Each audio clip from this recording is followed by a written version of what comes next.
تین دوست تھے، امام طبرانی، ابو شیخ اور ابن المقری رحمۃ اللہ علیہ۔ یہ تینوں مسجد نبوی میں علم حاصل کرتے تھے۔ اللہ کی شان کے تینوں کے پاس خرچہ ختم ہو گیا، تو 3 دن تک تو تینوں نے فاقہ برداشت کر لیا۔ 3 دن کے بعد فاقہ برداشت کرنا مشکل ہو گیا، تو 2 دوست تو چلے گئے اپنے گھروں کو واپس۔ امام طبرانی رحمۃ اللہ فرماتے ہیں کہ میں نے کہا نہیں، میں ابھی یہاں سے نہیں جاتا، لیکن بھوک سے اتنا نڈھال کہ لیٹا ہوں، مجھ سے اٹھ کے بیٹھا نہیں جاتا۔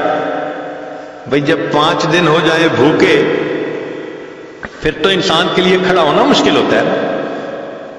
کہنے لگے اچانک میرے دل میں خیال آیا، طبرانی تو مسجد نبوی کے ایک طالب علم ہونا، تو یہاں تو میزبان اللہ کے پیارے حبیب صلی اللہ علیہ وسلم ہے، تو اپنے میزبان کو جا کے بتائے۔ کہنے لگے یہ خیال آنے کے بعد میں مواجہ شریف پہ حاضر ہوا، سلام کیا، اور سلام کرنے کے بعد میں نے اتنا کہا یا رسول اللہ صلی اللہ علیہ وسلم الجوع، اے اللہ کے حبیب صلی اللہ علیہ وسلم بہت بھوک لگی ہے۔ کہتے ہیں پھر اس کے بعد میں مسجد سے باہر نکلا کسی کام کی غرض سے، میں نے دیکھا ایک عربی آدمی، وہ ہڈیاں لی ہوئی ہے، روٹیاں ہیں، اور میرا نام پکار رہا ہے۔ جب میں نے اپنا نام سنا تو میں نے پوچھا میرا نام آپ کیسے پکار رہے ہیں؟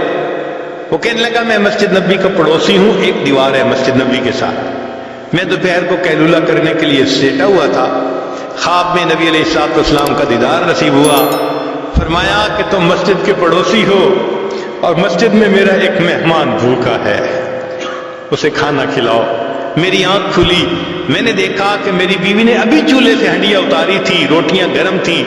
میں نے کہا کہ اپنے لیے اور کھانا بنا لو، میں یہ محبوب صلی اللہ علیہ وسلم کے مہمان کو کھانا کھلانے کے لیے جا رہا ہوں، میں اس وقت سے دروازے پر آ کر تمہارا نام پکارتا۔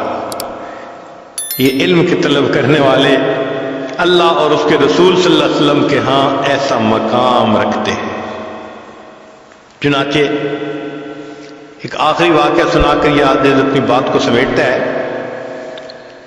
ایک محدث گزرے ہیں، امام بقی الدین ابن مخلد رحمۃ اللہ علیہ، ان کا تذکرہ امام ذہبی رحمۃ اللہ علیہ نے سیر اعلام النبلاء اس میں کیا ہے۔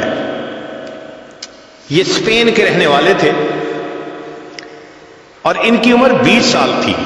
اب ذرا غور کیجئے کہ 20 سال کا نوجوان، اس میں تو دنیا کی تمنائیں، خواہشات، شہوتیں اتنی ہوتی ہیں کہ علم کی طلب اس کے اندر بہت کم ہوتی ہے، اور یہ علم کی طلب کے اندر ایسے ڈوبے ہوئے تھے کہ ہر قربانی کے لیے تیار۔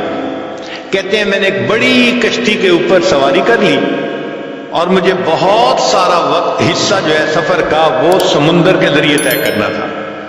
اللہ کی شان، ہماری کشتی وہ طوفان میں گر گئی، ہائی ٹائیڈ کے اندر گر گئی، اور جب ہائی ٹائیڈ کے اندر کشتی گر جائے تو ایسے لگتا ہے کہ ابھی الٹ جائے گی۔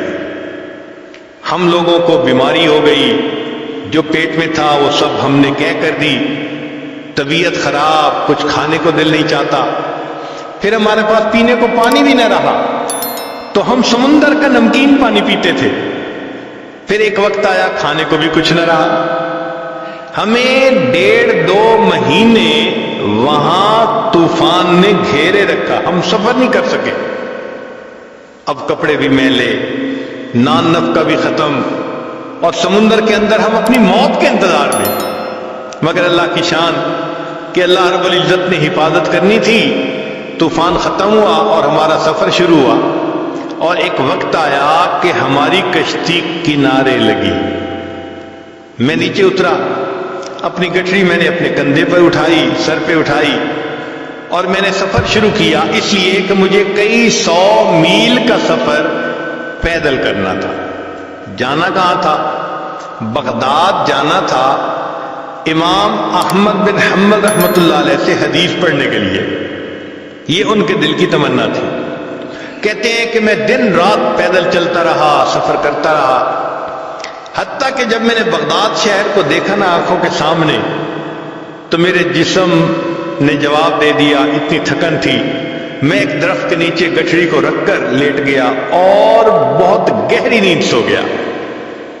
جب سو کے اٹھا تو میں نے کہا کہ چلو میں شہر جاتا ہوں، تو میں نے راستے میں ایک بندے کو آتے ہوئے دیکھا۔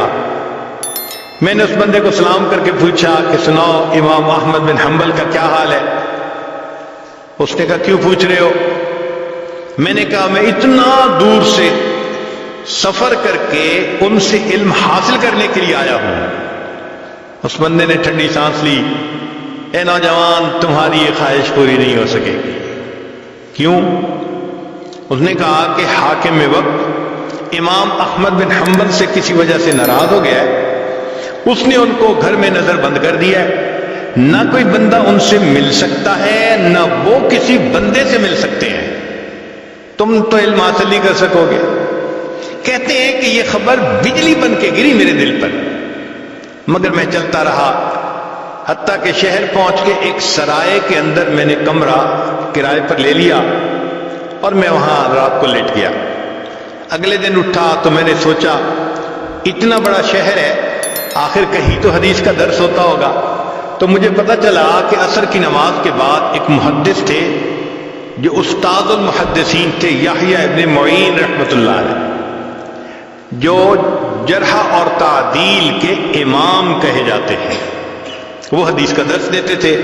میں عصر کے بعد وہاں پہنچ گیا، انہوں نے ایک حدیث مبارکہ پڑھائی، پھر بتایا، پھر اس کے بعد کویسچن آنسر کی نشست شروع ہوئی۔ تو لوگوں نے ان سے روات کے بارے میں سوال پوچھنے شروع کر دیے، فلاں راوی کے بارے میں آپ کیا کہتے ہیں، فلاں راوی کے بارے میں۔ تو کہنے لگے کہ یحییٰ بن معین رحمۃ اللہ علیہ وہ جواب دینے لگے۔ تو میں اٹھا اور میں نے اٹھ کر کہا کہ جی آپ ہشام بن عمار کے بارے میں کیا کہتے ہیں؟ ان کا وہ چادر والے؟ میں نے کہا ہاں۔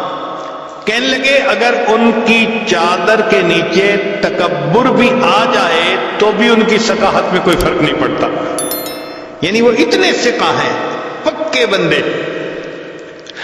پھر میں نے دوسرا کویسچن پوچھنا شروع کیا تو جو قریب والے تھے انہوں نے میرا کرتا پکڑ کے کھینچا۔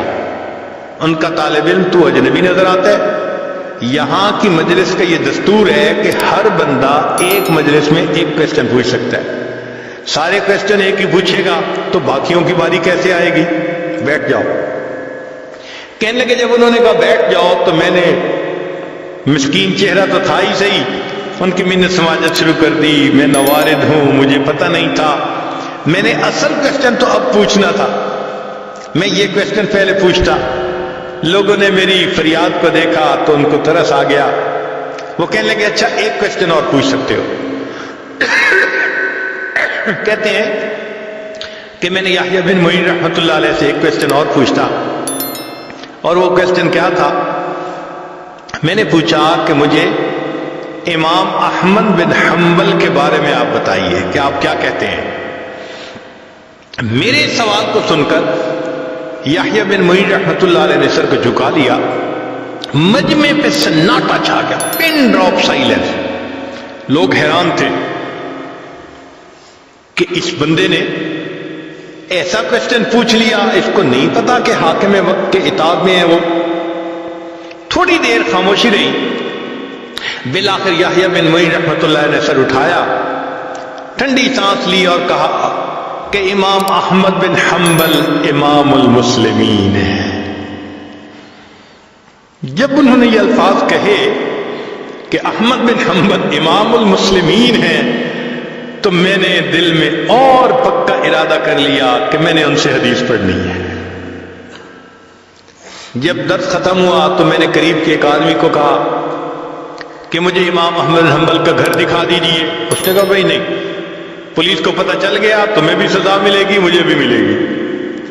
پھر میں نے اس کو کہا کہ بھائی ایسے کرو کہ مجھے ساتھ لے چلو اور امام احمد بن حنبل رحمۃ اللہ علیہ کے دروازے سے گزرتے ہوئے تم آنکھ کے اشارے سے بتا دینا کہ یہ گھر ہے، پھر میں جانوں میرا کام جانا ہے۔ اس نے کہا چلو اتنا میں کر دیتا ہوں۔ تو اس نے مجھے امام احمد بن حنبل کے گھر کا دروازہ دکھا دیا، میں نے راستہ اچھی طرح یاد کر لیا اور میں لوٹ کے اپنے ہوٹل کے کمرے میں آ گیا۔ اب میں رات بھر سوچتا رہا کہ امام احمد بن حنبل سے میں علم حاصل کیسے کر سکتا ہوں، مجھے چین نہیں آتا تھا، میرا دل سکون میں نہیں تھا، میں کیسے ان سے علم حاصل نہ کروں، مجھے ہر قیمت پہ علم حاصل کرنا ہے۔ کہنے لگے جب صبح اٹھا تو میرے ذہن میں ایک خیال آیا، میں نے کیا کیا، اپنے ایک گھٹنے کو کپڑے سے باندھ لیا، یعنی جیسے کوئی وونڈ ہوتا ہے تو میں نے اس کے اوپر کپڑا باندھ دیا اور ایک لاٹھی پکڑ لی اور ایک کشکول بھی ہاتھ میں لے لیا، اور باہر نکل کے میں نے بھیک مانگنی شروع کر دی۔ اس زمانے میں جو سائل بھیک مانگتا تھا وہ چیزیں نہیں مانگتا تھا، صرف ہاتھ پھیلا کر اتنا کہتا تھا اجرکم علی اللہ، اور اجرکم علی اللہ کہنے پر لوگ سمجھ جاتے تھے کہ اس کو ضرورت ہے، کچھ دے دیتے تھے کچھ نہیں دیتے تھے۔ کہنے لگے کہ میں شہر کی گلیوں میں بھیک مانگتا رہا، کچھ لوگ مجھے سوالیہ نظروں سے دیکھتے کہ چہرے سے تو یہ نوجوان نظر آتا ہے، کیوں بھیک مانگ رہا ہے، اور کچھ ترس کھا کے کچھ دے دیتے۔ میرے لیے بھی یہ ایک عجیب ایمبیرسمنٹ والی کنڈیشن تھی کہ میں بھیک مانگ رہا تھا لوگوں سے، اور ان کی طرح طرح کی نظریں میں برداشت کر رہا تھا۔ مگر میں ایسے وقت میں امام احمد بن حنبل رحمۃ اللہ کے دروازے پر گیا کہ جب لوگوں کی چلت پھرت ذرا کم تھی، جیسے دوپہر کے بعد قیلولہ کا وقت ہوتا ہے، لوگ سو جاتے ہیں۔ اس وقت پہنچ کر میں نے بڑے درد سے یہی آواز لگائی، اجرکم علی اللہ، اجرکم علی اللہ۔ میری آواز سن کر امام احمد بن حنبل رحمۃ اللہ علیہ نے بھی سوچا کوئی بڑا ہی محتاج ہے جو میرے دروازے پہ آیا ہے۔ امام صاحب نے دروازہ کھولا، ان کے ہاتھ میں ایک سکہ تھا جو وہ مجھے دینا چاہتے تھے۔ جب وہ سکہ مجھے دینے لگے اس وقت میں نے کہا، حضرت میں مال کا فقیر نہیں، میں علم کا طلبگار، میں سنتوں کو جمع کرنے والا ہوں، اتنا لمبا سفر کر کے میں یہاں پہنچا ہوں، مجھے آپ سے علم حاصل کرنا ہے۔ امام صاحب نے کہا میں پڑھا نہیں سکتا، تم میرے گھر آ نہیں سکتے۔ میں نے کہا حضرت میں سارا دن بھیک مانگتا رہوں گا کہ لوگ مجھے بھکاری سمجھیں، مگر اس وقت میں آپ کے دروازے پر آ کر صدا لگاؤں گا، آپ یہی سکہ لے کر دروازہ کھول دینا، اگر کوئی بندہ موجود ہو تو سکہ دے کے چلے جانا، اور اگر بندہ موجود نہ ہو تو کچھ احادیث مجھے سنا دینا۔ امام صاحب اس پہ تیار ہو گئے، کہتے ہیں پورا سال میں بغداد میں بھیک مانگتا تھا، اور پھر ایک وقت میں استاد کے پاس پہنچ کے وہ کبھی چند حدیثیں سنا دیتے اور میں ان کو سنتے ہی یاد کر لیتا تھا۔ اس طرح میں نے ایک سال امام احمد بن حنبل رحمۃ اللہ علیہ سے علم حاصل کیا۔ اللہ کی شان کے ایک سال کے بعد جو وقت کا حاکم تھا وہ فوت ہو گیا، جو نیا حاکم بنا اس کو امام احمد بن حنبل رحمۃ اللہ علیہ سے عقیدت تھی، اس نے نظر بندی بھی ختم کر دی اور مسجد میں دوبارہ درس بھی شروع کروا دیا۔ جب پہلا دن امام صاحب نے درس دینا تھا تو جامع مسجد لوگوں سے کھچا کھچ بھری ہوئی تھی، میں بھی وہاں پہنچا مگر آگے جانے کی جگہ نہیں ملتی تھی۔